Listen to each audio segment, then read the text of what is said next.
dressed up you guys are. Hi. Hello. Hi. You guys are so dressed up. I love it.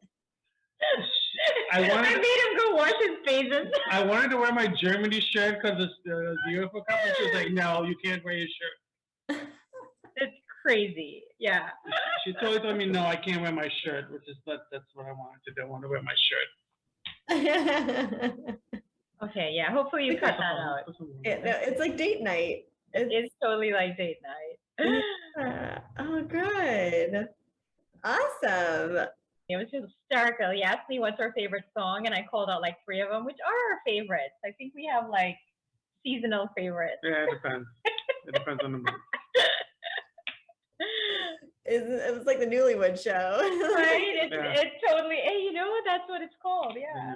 Don't worry, I won't rate you guys afterwards. Okay, all right. Okay, so let's get started. And I want to hear how it all started. So tell me from the beginning, how did you two meet? So we first met. I used to work for a software company. It was like a POS system, point of sale systems. And I got a call from someone. I got a call to place an order for paper. You don't have to go into. Well, she's asking. So I'm going. I want to know. Right? She wants to know. So she's asking. She's talking to me about, and she's ordering the supplies. I want 16 rolls of this, and she's ordering. I was like, are you from Trinidad? And she was like, yeah, I am. I was like, oh, so am I. And she was like, kind of taken aback. I was like, oh, well, this is what I'll do. Once the order is ready, I'll drop it off for you, right? So where the store she worked at was not too far away from where I lived. So it was just easy for me to just put the stuff in my car, just drive there and drop it off for them. So I drove and I dropped it off, and I met her. I think you were at the deli, right? I don't know. I don't remember. Yeah, I think she was at the deli, and automatically it's a smart mouth. Right off the bat, it's smart mouth. Yeah.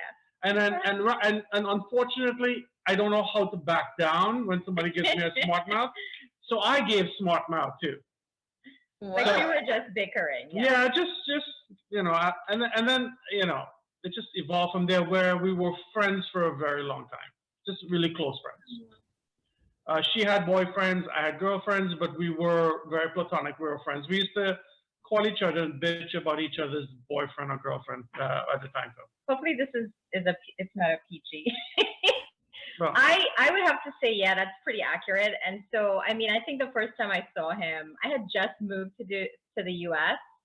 I was probably about maybe 18.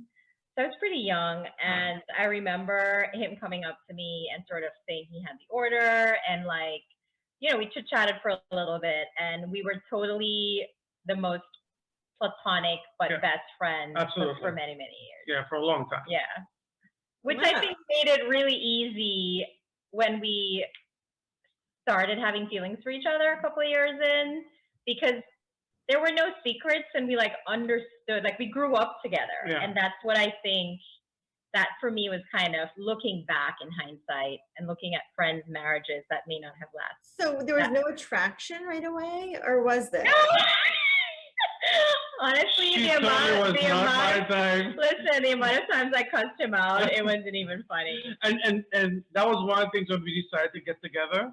I told her, I said, you can't curse me out anymore. You cannot curse at me anymore. I was like, that's different now. Yeah, we had a lot of fun together. I think that was a big deal. It was just like really uncomplicated. I think when you date somebody, there's like a burden to be perfect and like, or a little bit, I don't want to say disingenuous, but you put on like your best face, right? Like your best foot forward. Yeah. And because we were friends, we were pretty relaxed, and like our natural kind of personalities came through, as annoying as it sometimes was for him. Yeah, she was a morning person and I was a night person. So she would call me first thing in the morning. We're not boyfriend and girlfriend. We're just friends. And she would call me at 7 o'clock in the morning to chit chat, and I was like, why is she calling me so early? Why is she calling me so early? Yeah. Worse yet, he took the calls, right? That was my problem. I blame myself for that, because I took the call. That's so funny. No, because I could totally understand that. Like I dated somebody and they were a night person and I was a morning person and they would get so grumpy, right? It's like Oh my God. Yeah, even when we were married, you know, in the early years, I would get up really early and be real chipper and kiss him and say I love you, and he would literally grunt. I'm gonna do. Like I'm he gonna do. wouldn't even get the words out. It was so funny. It wasn't even words. It was just grumbles. I was like, A jumbled mess of love. so now how do you guys handle that? He gets up early now. Yes, I get up very early right now. I'm up before you a lot of times. Listen, it's gonna be 18 years of marriage, like in August. So we're laughing because we feel like an adult grown couple now. And so we've got 2 kids. Alyssa is 14 going on 15 and Adam just turned 11.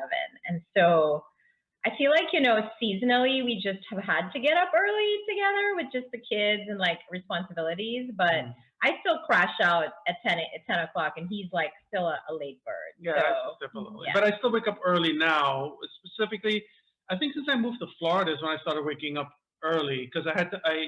We live in Boca and I was working in Miramar, and I had to drive there. So I'd be up early in the morning getting ready, and then I'd leave. And now with COVID, it kind of stuck just getting up early. We need like the juicy questions, which we always have this argument that he likes me first. Like we always do. Well, I was gonna get there because I was gonna say, how did this friendship turn into a romantic? So this 18th is marriage? like this is the most interesting part. He is always good friends with his exes. Like he's that guy that even as his friend, as his girl, you know, not joined friend, just his friend, he was like the best guy friend to have. Like he would bring you drinks in a party, like do the driving, like pick you up, like help you, you know, really bad mouth like an ex-boyfriend. Like he was the perfect guy friend. And he remained good friends with probably most, if not all of his exes. Meanwhile, I'm like the opposite. Like if I have an ex, which I usually do the breaking up, I cross the street if I see you, like I'm done, like all sides cut. There's bricks through their car doors, you know, stuff like that. Yeah. So one of his exes, like we were hanging out a lot, and As friends, we were just hanging out. but still we could tell. Well, excuse me. I broke up with my girlfriend, and I was friends with one of my exes that Stacey's talking about. yeah. And Stacey broke up with her boyfriend. Yeah. So we didn't have a significant other. Yeah. So we were actually hanging out more as Okay. opposed to like really dating. So that's where that came about. And we lived in DC, and so we were in our 20s, and like we were single. We had a lot of fun together, so we were hitting up like all the clubs and like really doing a lot of socializing. And his ex friend, you know, his ex-girlfriend at the time, said, you know, Kevin, you and Stacey should. There's a lot of chemistry there, and we were like, whatever. Yeah, definitely. And Definitely threw up in the mouth. yeah. But you know, it's sort of Reaction. Yeah. it planted the seed, and we were like, man, you know, I wouldn't say I had never thought about it. My mom definitely had. Like Yeah. this was the worst part. Like my mom was always like, Kevin is such a nice boy. You know, he was really like very gentlemanly and like polite. I think the word looking for is charming, honey. Whatever. And she loved him, and I was like, ew, Kevin, no, because I'd seen him like, you know, drinking beers and salsa dancing with random people. Like I was like, no, Mom, you don't even know what you're talking about. But yeah, my mom was kind of the first one, surreptitiously mumbling, "That's such a nice boy," and then his ex, and so that was like a weird combination. But I would say that when we talked about. So let's stop right there. Before we had that conversation, I think I broke up with my girlfriend. Yeah, I think Yeah, we were broken up. yeah. And We kept it clean and I we kept it clean. was driving For to the record. yeah, I was driving to one of my customers. So I was driving there, and in DC, you're stuck in a lot of stop and go traffic. So I'm driving, and I'm like, huh. And then at that time, I don't know if you know, Sade she had just released her latest album, and one of the songs on her album was "By Your Side." Do you even know this song? I probably do. If I heard it, I'm terrible with music. So like if I heard the song, I would know You're it. terrible with music. Well, I mean, like terrible, like telling like who sang what song. Yeah. It's an But I know Yeah. the song. I'm sure. Yeah. I'm sure if you hear it, you would know it. And it came on, and I'm like, the first thing she popped into my Yeah, mind. he's had heart eye emojis for me. So. So she popped into my mind, and I'm like, what? And I'm talking to myself, and I was like, why is she in my mind? And then as the lyrics went on, and don't please, I can't quote the lyrics, but I'm just saying what I associate with is the emotion, or I should say the realization that I do like her in that way. You know, that it wasn't just a friendship anymore. I really do like her in that way. So that was a realization for me because it hit me like a ton of bricks because it was like the song came on and I didn't think about any other girl. She popped into my head. Mhm. And it's a love song, obviously. So I was like, oh, okay. Okay, Kevin, you don't have to be that dramatic. But yeah, I think it happened for both of us around the same time. I don't think there was like thunder and lightning for one and then, you know, a light sprinkle of rain for the other. I think it kind of just, and for me, I'm 5 years younger than him. Let's just get that on the record. But I think for me, the maturity had to be there for me to sort of step into a relationship with Kevin.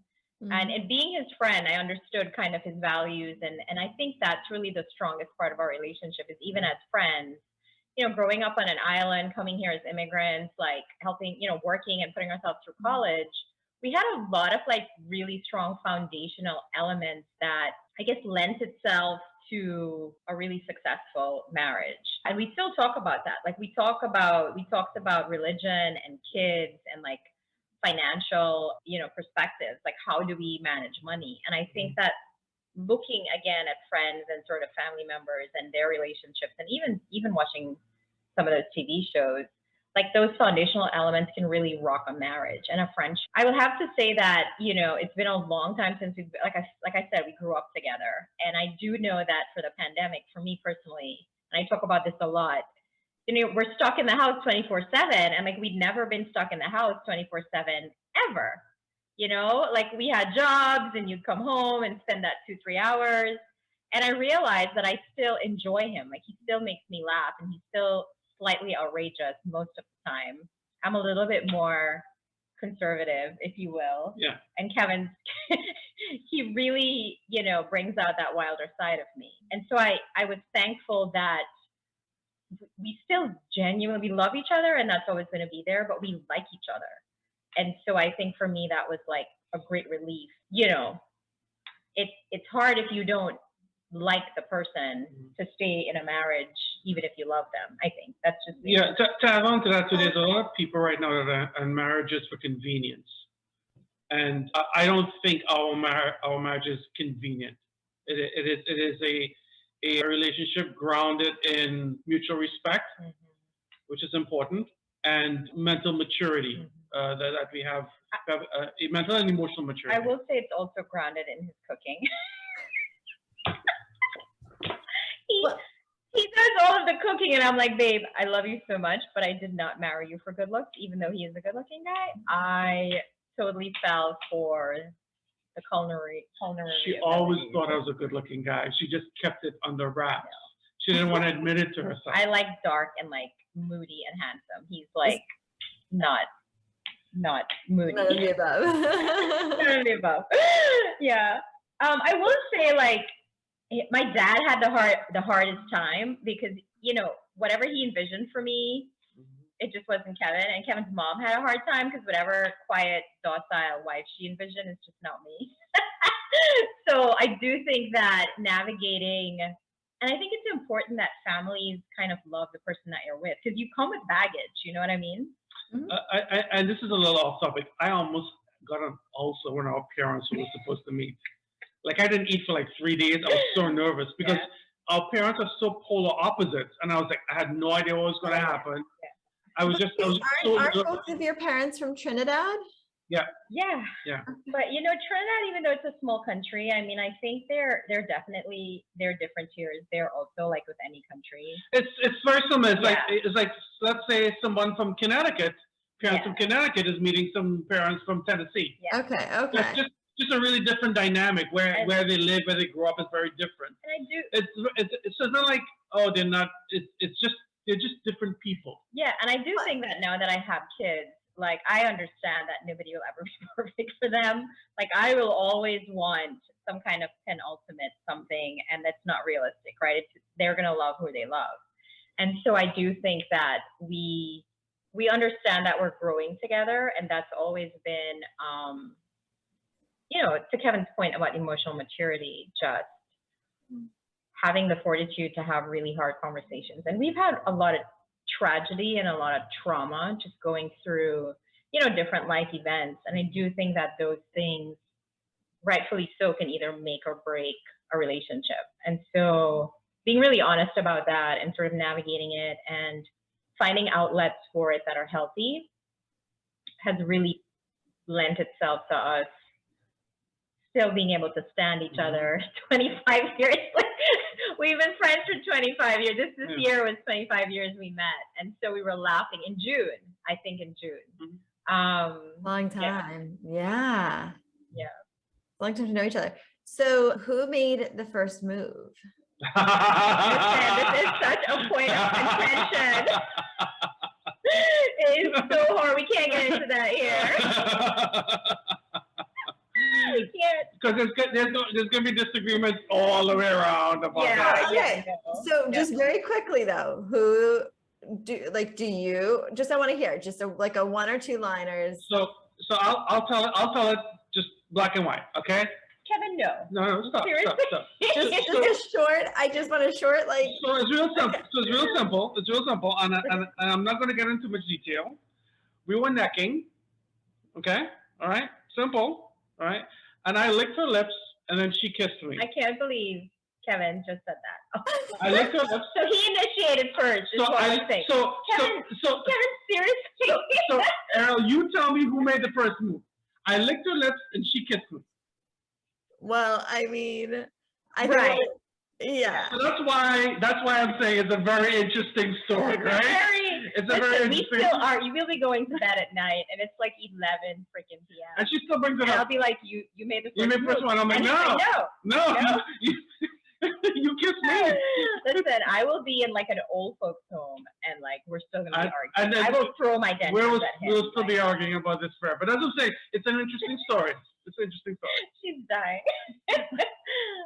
I think that's great. I think that's great. It's I wish you would just fess up and like I would put this to bed. Like Stacey said, fess up and you made the first move, right? You kissed me. We'll leave it to the listeners. They can. Yeah, you guys can decide. They can like post it. Yeah. We'll post a poll. No. Oh my God. So how did your parents do meeting? It was fine. Yeah. It was fine. I was just driving myself crazy. Unfortunately, you just look at the worst situation. You just think the worst is going to happen. Mm-hmm. And it was not. It poured. I remember it was raining so hard. And I think I picked your parents. I think my parents came and I picked you guys up, and we went to Phillips. I kind of blanked that out. Yeah, we went to Phillips, and we had dinner. It was fine. It was fine. I couldn't eat because I was so nervous. Kevin's very much is very close to his mom in particular, and so I do think like that dynamic was very much at play. And so for me, I'm the eldest of 5, and so for my parents, I was sort of the third leg in that stool that was kind of keeping our family together also, financially and otherwise. And so I think for them, it was a bit of, they knew Kevin as my friend, for many years. And I think for everyone, they just wanted what was best for us. And even us ourselves. And I think this is quite unusual, but when we had our first official date, like we talked about marriage, and it was really interesting because like we kind of knew we didn't want to just fool around with each other. Yeah, we made it. We made it clear. It's like, hey, if we're doing this, this is it. Yeah. I'm not going anywhere else. You're it for me. I'm not going anywhere else. And we started talking about marriage. And I think within 2 days we opened a bank account together, where we started saving for our wedding. He's just putting everything out there. Well, that's what happened. Today, that is the same checking account we use for all our bills. Because I opened the account and I put her name on there, and then I started just depositing my check in there, and she started depositing For her the check in record, there. we opened it together. Like, Yeah. you know, this is like a feminist house. Yes. But I'm primary on the account. No, you're honey. not. Okay. See, another Alright. like pseudo argument. Wait, so before you were even married, you Mhm. had an account together. Mhm. That's a big, I mean, that's like a marriage right there. I mean, It's that's a big deal. And we were very Financially savvy, aware, like, financially, we- like yeah. I knew, like I had friends, and I'm dating myself here, who's like, hey Kevin, let's get a beeper together. I'll pay you the money up a front. pager, A yeah. pager, and then the first Yeah, cell or- phone's coming, and goes like, and I'm talking about good friends, like really good friends. I'm like, hell no. I was like, you know, I'm messing with you. You're my buddy, but you are not messing around with my credit. We were very aware of it, and I you know, when Stacey and I talked, she was like, if we're doing this, we're doing this. This is no more games. You are it for me for the rest of our And life. I think I graduated college right before we got married, and like he put the down payment on like a new car for me. I needed a new car for the job that I was gonna do out of college, and you know, it was we were making like really significant nonverbal commitments to each other, and I think that goes a long way too. You know, words are just, you got to walk the talk. So I do think that like we were really determined to like get our own house and not move in with parents or anything like right after the wedding. And so we bought our house, closed on it, had the wedding, went to our honeymoon. Our family members loaded all the gifts and stuff into the empty house. We came back from the honeymoon. We slept on a mattress on the ground, and like we ate like food on boxes, on boxes of gifts, like, you know.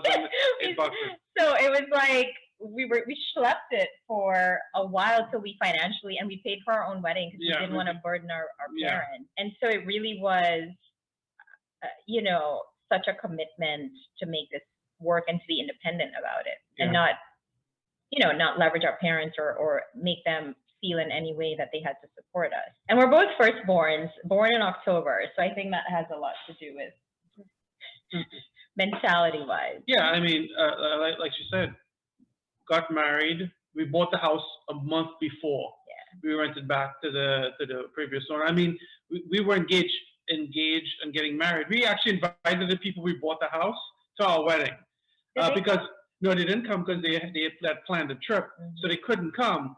But we invited them to the wedding, and it was at a time where we bought the house and we met them.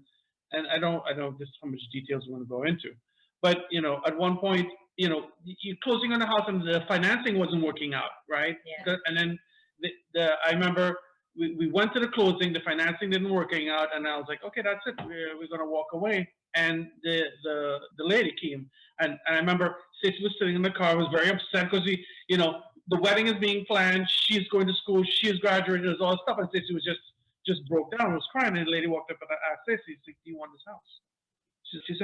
She said point blank, do you want this house? And she said yes. For them too, and not like the markets today. Yeah. I think for them, they had been in that house, started their family there, and they really kind of loved us as a couple. A couple that reminded them of themselves, and so for them, I think they backed off like a point or two. They actually gave us a point to closing, towards closing. And so they really wanted that for us, and so that was kind of special. And at a time when it was a seller's market.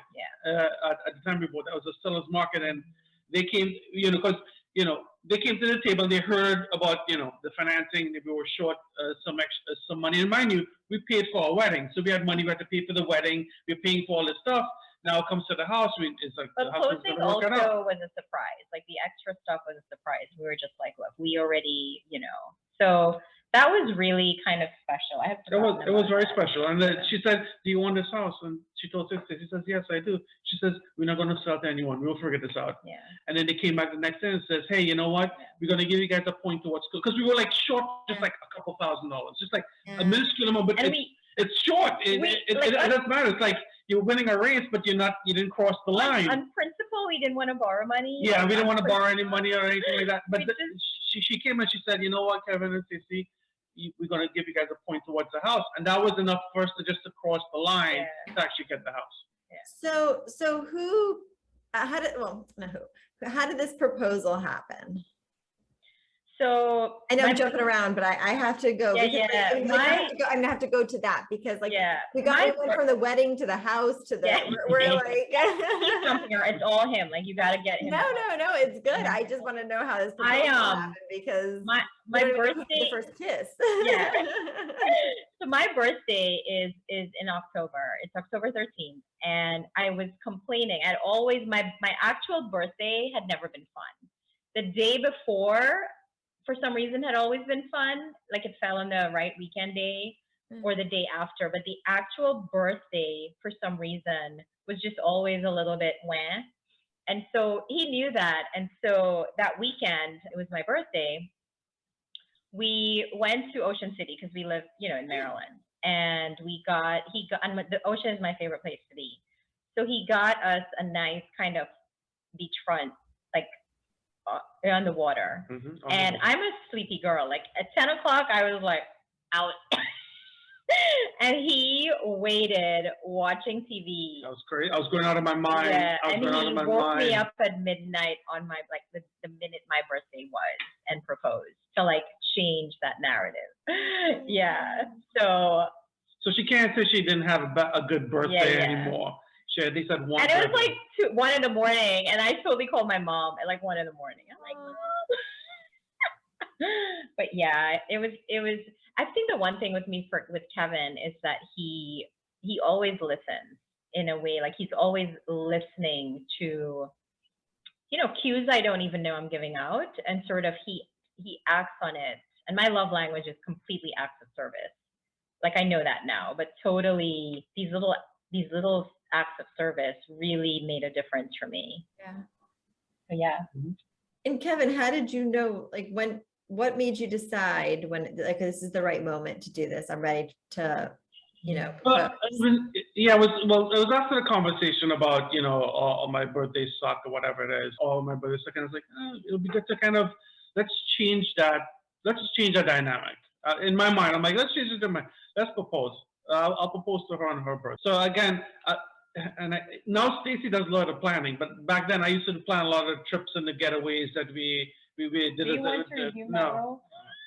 I would love for you to to resume that role. But I would plan the getaways, and it was back in the day where you would go into Napster and get MP3s, and like I would make playlists for her. So like when we go on these trips, I would name the playlist, kind of like how you would name something, name your playlist. And we would play the music going to whatever trip we were. Like it was Ocean City 1, and there was Ocean City 2, and then there was like what was the other one? Like 7.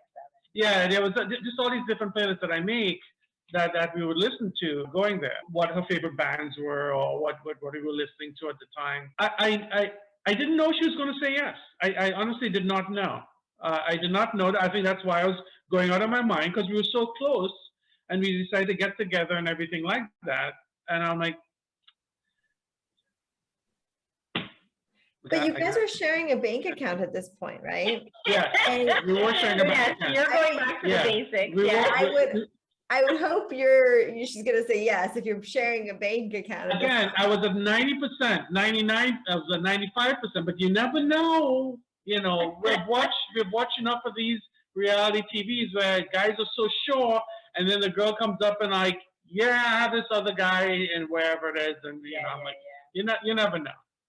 So how long did you guys date before you like actually proposed and got engaged? 9 months. Yes, it was about 9 months. Mind you, we were friends for like 5 or 6 years before that. Yeah. Right? Before that, yeah. And But I mean, a friendship is also a little bit different than a romantic expectations where you always had a thing for me, so he just accelerated the entire time. No. He just accelerated. She knows the girls that I've dated before, and none of them were like her. So that goes to show. Yeah, but saving the best for last and all that stuff. Yes, sir. No, I mean, and like I said, I feel like it was. I don't know how to say this. Use your words. Do you see what I mean? About like it made sense, and I know that seems like a boring thing to say, right? Because everybody wants passion and fireworks, and we had that, but it also made so much It was the next logical step. sense. It was like the Yeah. next logical step to And- what was happening. And I always tell people, even, you know, friends or even myself, if something takes a lot of effort, like it may not be like the thing for you. And so I feel like with us, building on that foundation was very effortless. Mhm. And it felt quite natural to sort of evolve and take it to the next level without like a bunch of planning and dating. Like Mhm. we already kind of knew everything there was to Yeah. know in the most genuine sense possible. Mhm. I mean, he held my hair back. Like one time I was in a club and like busy and Santa, you know, it was Christmas time and this guy was dressed in a Santa suit and picked me up and spun me. And like, I was like, dude, I'm going to hurl. And Santa was like, no, it's fine. We're dancing. And I did all over Santa. She hurled all And over he them. just picked me up and like ran out of there. Like we, we knew all of the like, I don't know, skeletons. bad and the We didn't ugly, really have or whatever. skeletons in Yeah. the closet. Like I said, we were each other's confidants Yeah. for a long time. So once we decided to move to the next step, we didn't have to court for very long. We didn't have to court for another 5 years because we've been friends for so long. We understood. We dated for about, and this is right, it was just about 9 months Mhm. we dated for before we decided, okay, let's get engaged, let's get married. Yeah. It wasn't long. And I feel like maybe to some people that may have seemed quite abrupt, but we were very kind of confident. You know what it was, Stacey? It was a mind meld. Mhm. We were just on the same level, right? Yeah. We were on the same wavelength, we were on the same frequency. So it wasn't like I had to convince her to get married or convince her to do things. It just, again, wasn't any effort. It just clicked. We just talked about it and decided and we just moved. I will say too that we both dated like we're from a different country, right? Like we're from Trinidad, which is an island. And so, you know, when we both came to America separately, of course, we dated a lot of people from Americans, like, you know, Latino, whatever. And I think that a part of the comfort for me was we both liked the same music. You know, we liked calypso, we liked reggae, we liked hip hop, like we liked the same foods.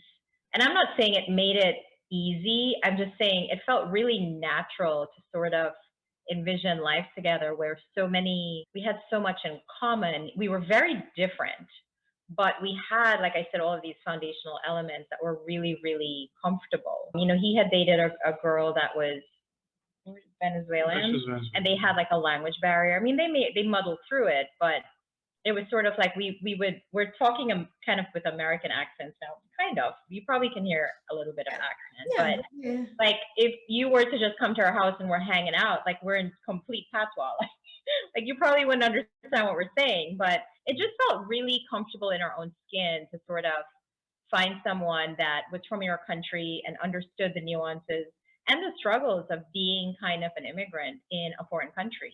Well, and that's what goes back to that question that I was asking earlier about your parents both, you know, meeting and stuff like that, because they must have been very happy that you guys are both Trinidad, you know, from Trinidad. So it makes it easier. It just has that baseline, you know. Well, it's like, I don't know. I think for our parents, they're like, you came all the way here to find a Trinidadian, like, like you left the tiny melting pot for the big melting pot, and you still ended up with like a Trinidadian. Like it was hysterical. Yeah, that's hysterical. Yeah, it was funny. But it does make it easier. I mean, it makes it, yeah. It does. Yeah. You have the baseline. Yeah. Mhm. Oh my For sure. God. Oh, you guys are so cute. This is so fun. He's very chatty. He's never like this chatty. Oh, I'm stop it. typically the chatterbox. Yeah, you're a chatterbox. No, I'm just asking. I go into some, truth be told, I may go into too much details. That should be told. Yeah. I think it's fine. I think it's good. Yeah, Yeah. it was like when we talked about the kissing thing, she was like, I can't believe you're gonna He's say this. bringing it up again. I Like, was like, I girl, can't believe you're bringing that up. I'm like, lay it down. I'm like, that's what happened. That's what happened. We're just sugarcoat being- it. Yeah. Funny. No, it's good. I really enjoyed this story. This is great. And 18 years later, you guys, and I think like you said, you know, to bring it back to that point about quarantine, right? And how, you know, you were like, quarantine made you really realize how much you like the person, not just love the person again. But it's also like, I think even how much you are in love with that person, not that you just love that person, you're still in love with each other. Mhm. And you know, I think you go through seasons of love. Like I think my pregnancies were really hard and really scary for health reasons. And he just kind of took the reins and like made it okay. I was in bed rest for both pregnancies for months. And so I think in a relationship, like people want equal love and equal whatever. And like this person is your all. But I do think that we have healthy boundaries in the sense of like having friends, having external hobbies, I'm a nerd. Like I love to read. He could care less about books. You know what I mean? I know what she's reading. Yes. I need to vacate the area. And he has this habit of he's like, "What are you reading?" What are you I'm like, reading? "What do you care?" Just like, tell me what you're reading. Stop talking to me. I'm in the middle of chapter 8. And she's like, a book. I was like, obviously it's a book. What book are you reading? But I do think that there ebbs and flows with love. And so I think sometimes a partner has to, especially like when you're a new mom, like you're almost obsessed with the care and feeding of this child. And like he really stepped into that role of caretaker for me. And I do think like at certain points in time, I think that he loved me more or vice versa, especially if you're going through grief, if you, like when you lost a grandparent or something, and you just don't have that much to give, and that person steps in to fill the void. Like, not that you love them less, but they're just giving a little bit more. I think that's really important, because if that's the time when I'm grieving and he's like, oh, you're just all in your feelings and, you know, not paying me any attention. That's not the time for that. Right. But I do think like for me, the pivotal things were, you know, grief or health issues when, you know, you're consumed with just, am I going to be okay?